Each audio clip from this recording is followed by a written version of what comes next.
వర్గం శాసనసభ్యులైన గాలి భానుప్రకాష్ గారు మీ నాయన కానీ ఉండుంటే ఎప్పుడో తెరిపించేసి ఉంటాడయ్యా.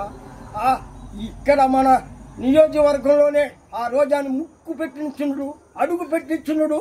ఎక్కడో మెడ్రాస్కి అత్తగారింటికి తెరుగుంటుంటాడు మీ నాయన గాలి ముద్దుకిష్టమనాయుడు.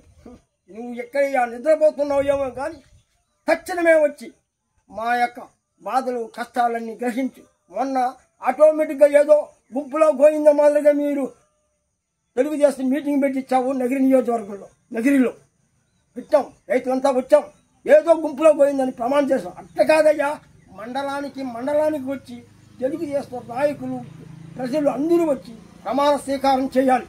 అప్పుడే పట్టుదల ఒక పట్టుదల ఉంటుంది అయ్యా.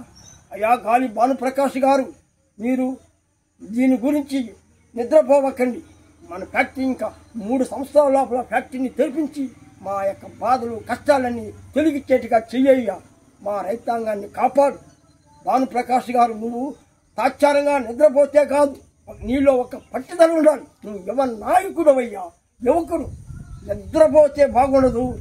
ఇవన్నీ అన్ని కష్టాలన్నీ మా బాధలన్నీ రైతులందరినీ కాపాడు.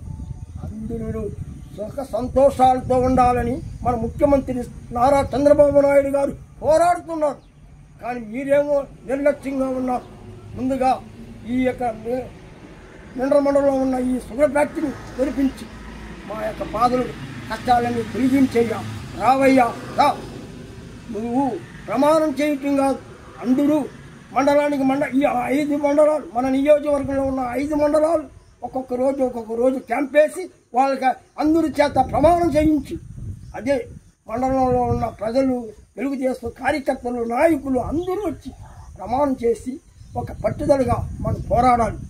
ఇప్పుడు గెలిచింది 47,000 ఓట్లనే కాదు, రాబోయే 3 ఏళ్ల తర్వాత 95,000 మెజార్టీలో గెలుస్తామని నా ధీమా, నా నమ్మకం.